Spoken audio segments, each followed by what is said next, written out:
Welcome, everybody, to episode 42 of UnHacked. Guys, UnHacked is a bit of a deliberate misnomer. We talk about preventing breaches because here's the sad truth. 97% of the stuff we read about in the headlines is preventable with basic security measures. But once you get hit, man, it's just kind of too late. There is no such thing as getting unhacked. So we lure you in with a title that really means nothing. I'm Justin Shelley, CEO of Phoenix IT Advisors.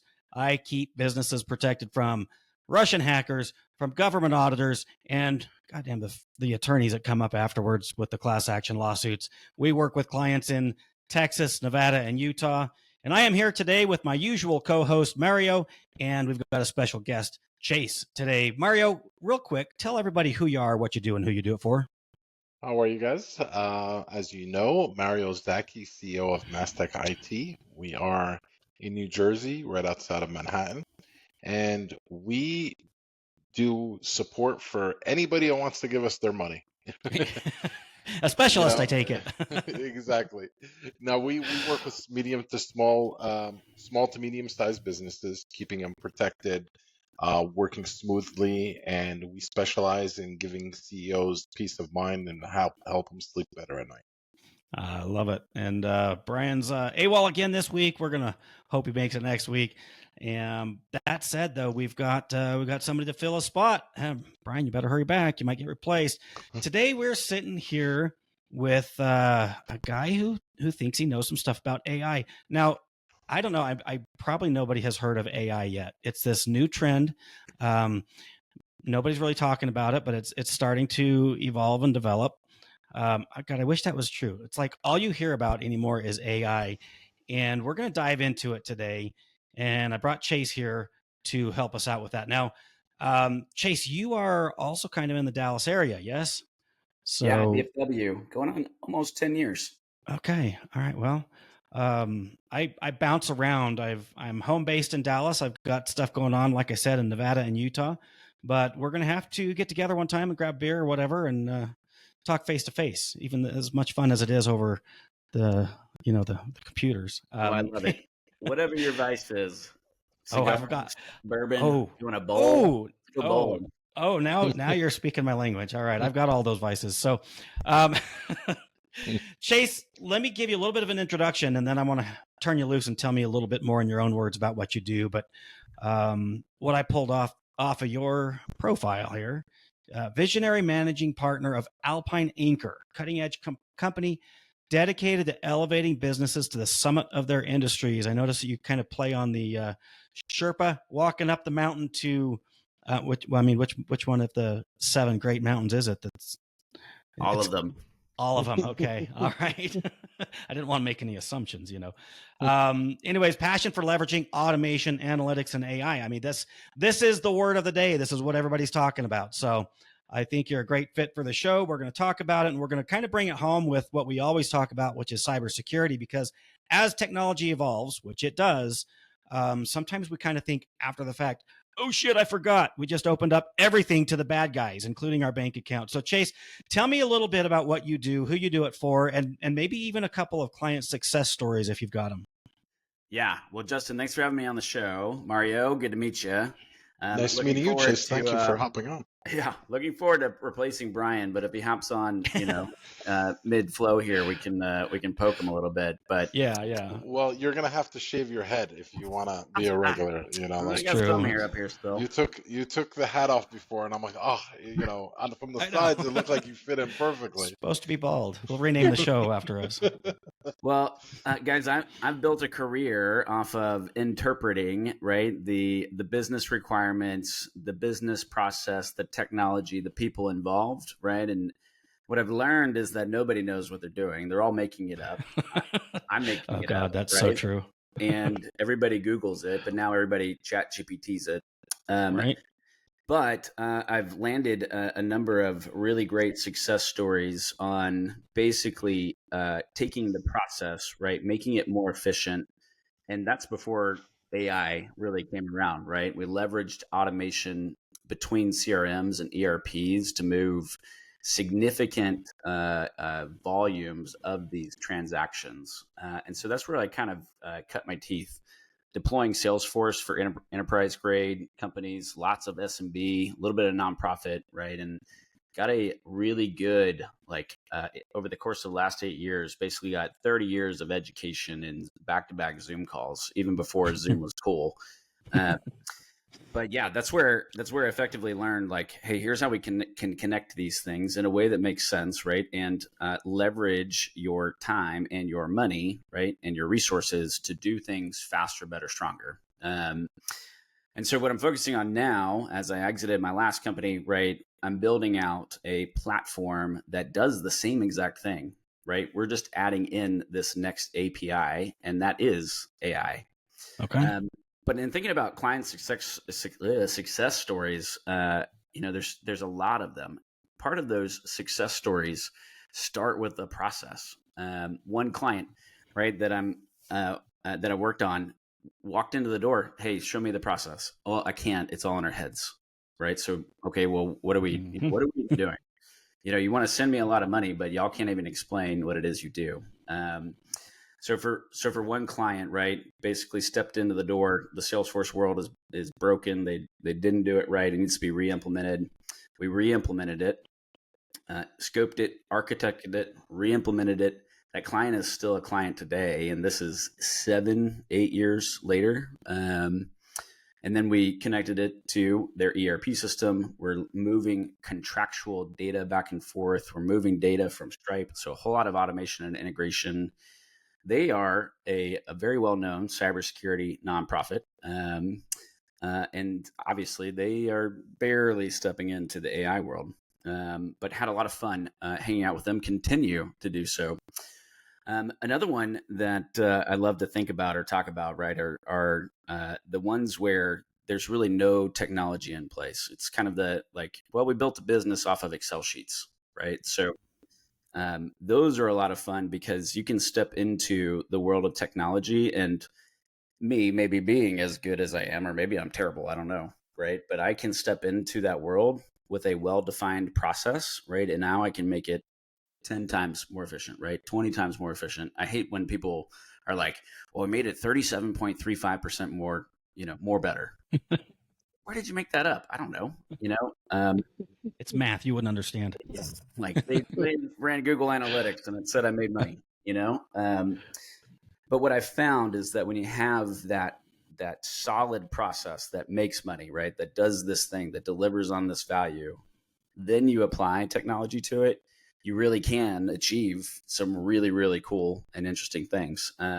So yeah, those clients are still around today. And that's kind of where this Alpine Anchor thing came into play, right? My goal with these clients isn't to just get in there, make some money, and then walk away. My goal is to get in there and push them more and more up to the top of that mountain. And I'll leave it with this, right? But got to spend many years at Texas A&M University where I gave them too much money. I got too many pieces of paper, right? But got to take my last company to be a twice over winner of what they call the Aggie 100. It's really just like nice. top 100 Aggie companies. And so I got to see and interact with a lot of people in that room, right, that totally get the process side, right? They scaled their business very quickly, and they did it some of them did it with VC money, right? But they nailed the process. They killed it. They got into a market that was underutilized, under whatever, right? And they were walking away with 275% growth trajectory pass over the last 5 years, audited financials, so they couldn't really, I'm sure they fudged some of it, but for the most part, they did it. And that's what I want to do. So with Alpine Anchor, right, we're building out a platform where you can take AI, not understand what it does, click to deploy it, and do it in a way that makes sense. Coming from somebody that's been in the enterprise space, leveraging security, right? All of these, it's not a POC, right? Like this is ready to roll for an enterprise,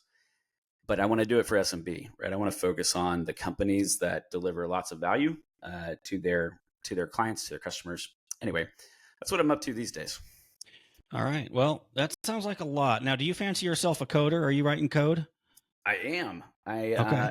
I'm sure there's people that know me that are like, yeah, whatever. I got to build back in the day, I was translating Fortran into VB.net to build out some of the first internet connected apps. That was a lot of fun. We were automating HVAC, not Wagyu, Wago. It's a German programmable logic controller, and they had it connected to the internet. And I was like, this is so cool. Let's do it. And everybody's like, I don't know what you just did, but we're going to sell it for a lot of money. And I was like, oh, that's how the world works. So that is how the world works. So who's like the ideal type of customer that would walk into your door or, email you, whatever way of your communication requirement is? It's, that's something that I've been unpacking as it relates to this new venture, right? Because it's very different than maybe your traditional sales pipeline, right? The person that I'm looking for are the owners of the business, right? Where they've got too many people, right? Or their process isn't well defined, right? Or they've got too much technology or maybe not enough, right? But ultimately it's the person that's trying to scale their company to make more money, right? To get more value, right? But do it with less. So that's the person. In a vertical space, we're really looking for legal or law firms, right? Commercial real estate, insurance. Really, the easiest way for us to think about it is basically anybody that has some kind of like regulated degree or the bar, right? Like you have to pass this big test to be certified, licensed, whatever. Because the reality of the world is those aren't going away anytime soon, and they happen to make a lot of money. So they have a lot of money to spend, but that's where we're looking. Got it. All right. That's a lot, Chase. That's a lot. And I'm trying to figure out how to like respond and summarize and say something intelligent. I'm just going to move on. Interestingly though, we're going after a very similar audience, which I do love to hear because there's so much room for collaboration in a lot of this stuff. I absolutely love when you're talking about process improvement, and I don't think you use that term. That's kind of what I distilled it down to. But I think that's kind of really the key to everything. You have to work efficiently, and you've been doing that for a very long time. If you're working in Salesforce and programming that, if I had a hat, I'd take it off to you. Hats off. That's some serious stuff. Writing code is serious stuff. And really AI is just kind of an iteration of what you're already doing. Correct? Yeah, that's actually the best way to think about it. I myself have written more code in the last 6 months than I have in my entire life. So that, the guy that's been the coder his entire life is like, well, I bet it was really, can we cuss? Are we cussing on the show? Oh, yes, hell yes. yeah. Yeah. Okay. Well, that's really shitty code. Well, it's not documented, right? Well, it doesn't work. And the problem with that statement is it doesn't matter, right? Because I can iteratively improve it. This is what some folks are doing in GitHub or in Azure DevOps, right? It's because the coding process is asynchronous. It's all text files. I mean, variations of text files, right? I can leverage AI to iterate on it and improve it. So it doesn't matter that it's good. It's what matters is that it's possible or it can be done. Yeah. Right. That it works. Yeah, absolutely. That's a key component. Okay, so let's just go ahead and define AI. And I do this because it's the term that's getting thrown around by everybody on the planet. And usually what people mean when they say AI, Jesus, is ChatGPT. Like it can write a report for me in high school. Great. What is, and I'm going to throw this, Mario, why don't you start and then Chase come in and correct him if he's wrong. No pressure, Mario. What exactly is artificial intelligence? Explain it to an idiot like me. I mean, honestly, your guess is as good as mine at this point. But lately what they've have is they have machines, computers that are now being able to start thinking like human beings. It is analyzing certain things, coming up with intelligent. It's not guesses, but it analyzes it on the fly, and it ends up producing what a smart human being would eventually produce in a matter of seconds. Okay, that's a great way to explain it non-technically. Now, Chase, I'm going to punt to you. Give us a little bit more of a technical breakdown of how it's done. Because you're right, Mario, it is. It's like we're trying to make computers act, think, behave like humans, right? Because then we can replace humans, and we're going to come back to that later. But Chase, what goes on behind the curtains? Yeah, I'm sure OpenAI, Sam Altman's team would rip me to shreds, but generically speaking, the goal is to interpret the question right in a way that makes sense to everybody. And the way that I like to think about it is that it's ultimately just pattern recognition, right? Where they took that is into decision trees. Well, if yes, then this, right? Like traditional logic. And then what about now there's multiple questions to answer and there's multiple answers to these questions. How do I figure out like what's the right path to take? The first version that many, like the world saw of AI was that predictive text on your phone with iPhones and Androids, right? It would guess that you were going to type this word. And that's where like that whole thing, again, the people that want to rip me to shreds, throw it on LinkedIn, tell me I'm an idiot. But when you take all of like the really technical stuff out for just a second, it's really all just recognizing the pattern, predicting what that next letter is or that next decision, right? And then do that over large amounts of data sets. That's why we see all this talk about NVIDIA blowing up these H100s, right? Those things are basically like human brains, and they can process it infinitely faster than we can. So then you apply the large data set, you give it a problem statement, right? And now it can predict what it thinks would be the answer to whatever question you come up with. So it's interesting the way you both described it, because the human brain, Mario, going to you, is designed for pattern recognition. That is what we do all day long. People talk about their gut, their instinct, their whatever. That's just subconscious, subconscious messages. Like our brain is looking out at everything that it sees, whether we're aware of it or not, and looking for patterns, looking for dangers, looking for threats, and making predictions. So I love that description, Chase, and it is exactly what you said, Mario. We are teaching computers to be human, which scares a few people, correct? And now let's kind of pivot and talk about, because we as humans have been able to hallucinate for a long time. Oh, it turns out these computers are doing the same thing as we teach them to be human. So now let's talk about what a hallucination is. And this time, Chase, I'm going to start with you. What is a hallucination in the world of artificial intelligence? I have not had the opportunity of taking any mushrooms, but I'm just imagining, like, as you're describing that, like, well, let me give a mushroom to a computer. What would that do? But I think for anybody that's been in a self-driving car and it does something like, or like a fast stop, right? Or it just kind of freaks out, right?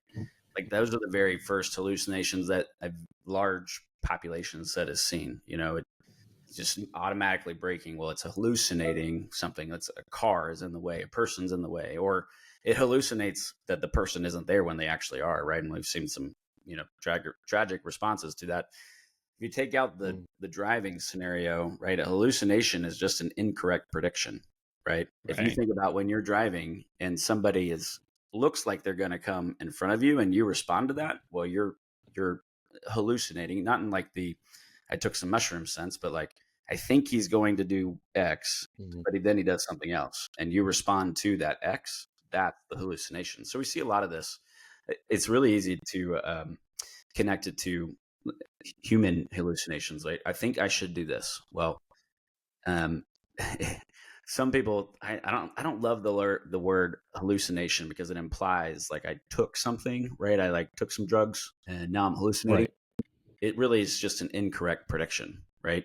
If we tried to task ChatGPT with predicting the price of Apple tomorrow, they have some hallucination controls, but ultimately, right, it's just going to make an incorrect prediction because it doesn't have enough data. And that's what we see happening when you're in the ChatGPTs, right? This is just what it thinks, but it moves so fast, right? It like to the next letter, to the next word, to the next token, right? It doesn't stop to think, and that's why we've seen some of these reasoning models pop up. But a couple examples I've heard of, one from an attorney, and one from in the healthcare space. Attorneys will use it to try to find case studies, right, and take those to court, and then they find, and the great, perfect example. It applies perfectly, and it's true because AI said, except that it isn't. And then that one in guy, the health, he got disbarred or whatever. That was like, Yeah. oh yeah, I know what you're talking about. And then you've got in healthcare, it is fascinating because it can be used to diagnose diseases and prescribe treatments, or at least aid in that process, which is great until it's not. So now we've got potential problems because we've got these computers that we're trying to teach to be human, but they're not. So it brings up some problems that we've illustrated. And I'll, for either one of you guys, how do we prevent this? How do we get ahead of this? Because it is something that's happening right now as we speak. Get ahead of what? I'm sorry. These hallucinations. How do we make sure that when we punch something into an AI machine, a generator, whatever platform you're using, and it spits something out that just looks spot on, but it's wrong? Like, how do you know? How do you fix it? How do we prevent this from becoming a problem that kills people or disbars attorneys, or like gets you put in jail? Like, this can be bad. Yeah, it can be really bad. It can be really scary. Right. But if I came to you, Justin, and said, you must tell me, right, what the price of Apple will be tomorrow to the dollar, and if you get it wrong, then something bad happens. Well, you're going to try to guess, right? None of us are stockbrokers, right? And then something bad happens. Well, that's what you're describing. So what you end up doing is reducing down the question, reducing down the context, reducing down the number of options. Okay. Right. And that's what I found works really well, especially in these chat rooms, chat bots, right? Is just break it down to the most simple question. It goes back to the process, right? What's step one, right? Don't ask for an answer for this 10-step process. Ask for the answer of this step one. And so what I found really works really well, even in building out these agents, right, with these skills and these apps that we're working on, is just break it down to the most, like, the dumbest thing, right? Like, how do I create an email? Oh, okay. Yeah. Like, I can tell you how to do that. Right. The moment that you start trying to say, in fact, this is something that I was doing literally this week. Like, I gave it the entire problem statement to create a site-to-site VPN connection in Azure, because that was my requirement. I'm not a networking guy. Like, I know how to get my home network working with Ubiquiti, but naturally it hallucinated because it doesn't know every single feature inside of Azure. Anyway, when I started breaking it down, hey, tell me this one thing. Okay, yeah, actually that makes way more sense. The hallucinations are reduced when you reduce the size of the problem. I like that. That's a great point. Mario, did you have any input on this one? Yeah, I mean, it's what I was going to say is that, what it's doing is the work of what a human being will do, right? But it's doing it at a much faster pace. So, in Chase's example, create me like a step-by-step direction. A human being is going to be able to do it, but a human is going to probably say, take an hour, 2 hours, 5 hours to take care of it. It will do it in a matter of a minute. And just like a human, it's not predicting the future. It cannot predict the future. So it can't tell you what the price of Apple is going to be tomorrow or what's going to happen tomorrow. But it's scanning the network, things that have already been applied, and it's bringing everything, super fast, making it an intelligent, I don't know what the word I'm looking for, like an intelligent documentation of everything that it found, just like a human would do it, but it would be at a much faster pace, and I know we're probably going to talk about it, but that is why, like Chase was talking earlier, companies that have a lot of employees and the owner wants to reduce it, with technology like this is what's going to help it, because this machine or this AI can do whatever a human being is doing, but it'll do it at a much faster pace. Are you trying to say, Mario, that somebody's job might be at stake here? Are we going to be delving into the world of South Park? They took our jobs. And God, I'm going to embarrass everybody with this, but have either of you seen the South Park episode where the aliens, and I mean, no, they're future.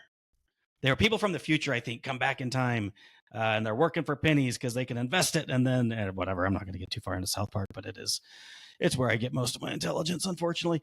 Nerd. So, Chase, one of the things that caught my attention in a recent episode of your podcast, which is called The Junction, just a quick plug for you there. Although I hear you're coming out with a new one, so we'll talk about that more later. But 50% of jobs will be replaced by AI by the year 2027. I'm calling bullshit. I want you to back that up. And I know you were just citing another source, so that's fine. B, that was something you said or cited about a year ago. And I want to know if there's any updates to that. And C, this is a multi-part question if you can't tell. If 50% of our jobs go away, how screwed are we? Guys, discuss. Yeah. I mean, I think the headline is still valid, but I think it's, as we start to understand more and more how all these things work, right? It's that they're not going to be replaced. It's that they're going to be replaced in a different way, right? And the way that I liken it is now I can take a portion of this person's job and I can automate it. But Right. you have 10 people doing it. Now you only need one, right? So it's a reduction of requirement, a reduction in the requirement of resources, right? And so what we're going to see is lots of companies basically reorganizing, rebuilding themselves, and all of those people that lost their jobs, I would encourage them to read the book called Millionaire Fastlane, right? We're going to see a lot of 1 to 5 person businesses spin up and take tons of market share from these bigger companies that just have too much overhead, right? They can't fire people fast enough. They can't let them go. They can't retrain them. They can't whatever, right? But I can write code. I've written more code, right? Like I said, in the last 6 months than I have in my entire life. Right. Like, I don't need 30 coders. I don't need $10 million. I don't need any of that. Well, there's people out there that are smarter than me that have better ideas. And all of those people that are about to have a ton of free time, the first thing they're going to do, hey, I need to make money. Hey, I can't get a job. Oh, I should start a business. So I think that's where we're going. Okay. Mario, thoughts? I like that.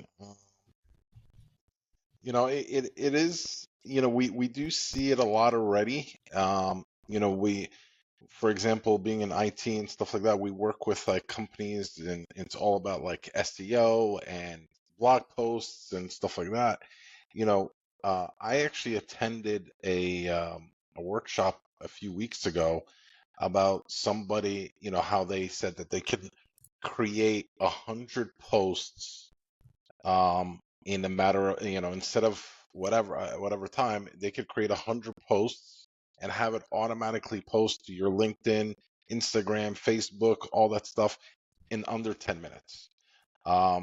And Justin, as you know, like in the marketing group that we're in, they have like a whole department based just around SEO and marketing and stuff like that. Right. This stuff could easily be done in a matter of minutes. Now imagine being able to do about 3 posts per day for the entire month in just 10 minutes. Like just Chase is saying, like you can have a company that has 1 to 5 people, and they in one day they can service like 100 different customers, and and collect all the money. So let's actually take that point right there and talk about the future of AI, both short term and long term. And this is a great way to debate this, because here's the thing. While I agree that can be done, I also feel like the content that gets generated, number one, at least today, can be sniffed out as AI. You don't even have to hardly look at it, right? And it's terrible. I hate reading that stuff. I get fooled by it sometimes. I'm not going to lie. And it'll take a comment. Maybe it's some post I'm looking at, some video, some picture. I don't know. I always go to the comment and it's always like fake, fake, fake, fake, fake, AI, AI, AI, AI. So yes, let's talk about right now with AI the way it is. How valuable is this AI generated content for SEO, for social media engagement, and stuff like that? Either one of you guys thoughts on that? At the moment, and I agree. Yeah, and the thing is, the beauty of AI is that it's getting better every Correct. day, right? Absolutely. Yep. Because it is learning, and the beauty of it is that at very minimum, I think right now where we are today, you use it as a starting tool, or at least a tool that will help you get to wherever you want to get to just a little bit faster. I don't think it's at the point where it's completely eliminating a lot of jobs, but I think it's kind of making people's jobs a little easier, a little faster, better service, like in our IT field, like, when we need to do something, yeah, we throw something in ChatGPT, says, write me a PowerShell script that will do this, and it will do it. It's making my technician's job a little easier and is able to provide a service faster, but it's not necessarily replacing any of my guys at the moment. Okay, Chase? I think that the economic impact is going to not be talked about because the people that have access and understand the technology in a way that can be leveraged, right? They're not going to be on LinkedIn saying, hey, I posted 3 times today. It was all AI while I was on the beach playing with my kid, right? Like, we're just not going to see it. We're going to see it in, like layoffs. We're going to see it in this new company. You're starting to see some of these on LinkedIn where they're 1 to 5 people and they've got $10 million in annual recurring revenue, right? We're going to see more of those. And so I don't think the economic impact is detrimental, right? But it's effectively giving people the tools to build out big companies that provide a lot of value. And so, dare I say, like a trickle down effect, right? But effectively, anybody today can build a multi-million-dollar business and not need any kind of investment. They don't need to build out a team of developers. They don't need to go offshore anymore. Right. So I think it'll be really interesting because that's what I see now. The teams that we're working with, they're 1 to 2 people. They've got a 4-person office, right? They've got a process that works, that makes money.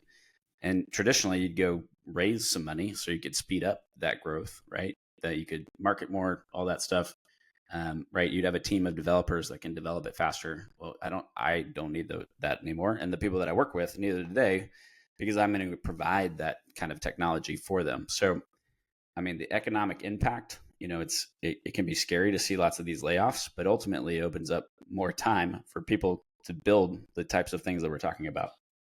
Okay, so I'm glad you went there because that's kind of what my crystal ball says as well. We hear all this scary bullshit. All right, 50% layoff, 50%. And listen, the news right now is backing it up. Great big tech companies are laying off just ridiculous numbers of people. All right. And I think there's a shakeout. It'll take some time for this to settle down. But in the end, I think what we're really going to end up with is just any other advancement in technology where you're able to leverage what you have, do a better job, do it faster, do more of it. Right. I don't think that that's going to, look at the Industrial Revolution. We're just doing another version or another iteration of that. That's what we're dealing with. Right.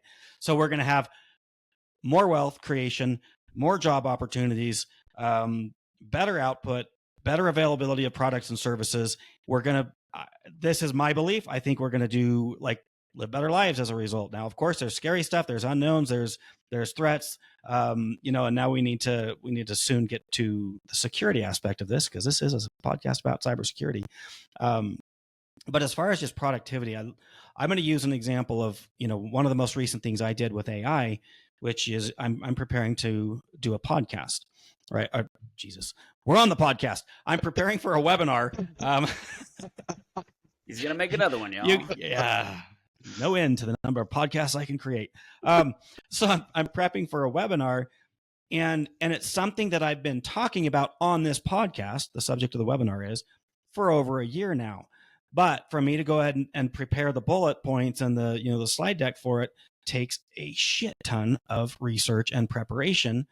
But in about 5 to 10 minutes, I did punch it into an AI engine, and I'm like, hey, give me a good title for my webinar. And it gave me a few things. I found one. I'm like, all right, hey, why don't you throw some bullet points at me? And I did this accidentally, Chase, the way you said to do it. I didn't say write a webinar. I said, what's a good title for my webinar? And I already knew what I wanted to talk about. And I'm like, hey, what are some bullet points? Hey, can you give me some examples of how I can back that up? And so it's going out and it's pulling all the research and it's building the top to bottom, what I should talk about in what order. And I can tell it to rewrite and expand or consolidate or whatever. But I did probably about a full day's worth of research and preparation in roughly 10 minutes. Now, that's not to say that I can then just read this thing word for word and have any kind of engaging content. I will use those bullet points just to make sure that I'm staying on track, kind of like I'm doing right now. I've got a document that I'm going over, but I'm not reading it, right? So because I've got the experience, I've done the research over the last years, of my career, I could get in front of a group of people and I can talk way more intelligently than I would have, but it's about a subject that I already know. I'm not relying on AI for the actual intelligence. I'm just using it for some of the workload. So that's what I love about it personally. And now we've got to talk though about some of the security implications, because anytime, like I said in the beginning, when technology grows and progresses, the bad guys find a way to exploit it. They find a way to steal. Ultimately, they're stealing our money. However they do it, they're getting at our money. So, Chase, what have you seen in your career where AI specifically has become a threat, and how do we deal with those threats? I think I get at least 10 to 15 automated phone calls, 20 text messages. The hot thing right now is that I just submitted my loan application and we can talk to you and save you $85,000. I think what we're going to see, just to continue on what you're talking about, is more targeted, hey, Justin, I know you just bought a car, and more information about you that's already available on the internet, right? They're going to use that to make more complicated phishing attacks, right? And so I think part of the answer here is education, right? Teaching our parents, moms and dads, the old people, right? Don't answer that phone call. In fact, I basically never answer the phone anymore, So in thinking about security, some level of it is training, right? Education. Hey, we're gonna get it from every single direction because it's just never gonna end, right? I don't see necessarily the government moving anytime soon to make a change here, unless you heard the State of the Union the other night. Maybe that happens, maybe it doesn't. But we have generations of the population that don't even know, how to log into their email. Those are the people that we should be worried about. When you get more into SMB space, right, it's the traditional frameworks, the NIST frameworks, right, SOC 2, all that stuff. If your organization doesn't have a tight security policy and have those things implemented, and you don't follow those guidelines, you're going to get hacked. And that's you're going to see it. AT&T got hacked. They have all of the social security numbers. Giant organization that supposedly is locked tight, and boom, everybody's social security numbers on the internet. I think you're going to get hacked. It's going to happen, right? So it's, how do we deal with that? How do we train people to do it well? But you guys know this more than me. All I can tell you is, if you think it's bad now, it's going to get worse. So we have to prepare for the worst and educate, frameworks, compliance, right? Nobody loves the word compliance. Going through SOC 2 is, a lot of documentation, but then you get audited to ensure that you're actually doing it. That's the point, right? That you're actually secure. If you're not, then you're going to get hacked. But I know you guys know this better than I do. Mario, I'm curious what are you saying? What do you think on this front? Yeah, no, I completely agree exactly with everything you just said, Chase. I mean, in our world, we always say it, it's those low-hanging fruits, the ones that are going to be, it's going to happen, not if it happens, it's when. But you take the proper precautions, and like Justin says, you do everything you're supposed to do, you'll be 97% of the way there. Nobody's going to be ever 100%. Nobody's going to guarantee you to be 100%. But with technology and with every tool out there, there's going to be those bad guys, because this is their jobs. This isn't those guys sitting in the basement of their mother's house in their underwear, just trying to cause chaos. This is actually somebody's job, and it's their job to write that code and test this and buy this and do that. It's going to happen, but with just like everything else, if you take the proper steps, you want to deter them or make their life a little harder. where did they move on to that low hanging fruit that I've talked? You remind me of this actually happened. This is a real life scenario. My aunt-in-law, I think I can say that, right? My aunt-in-law got a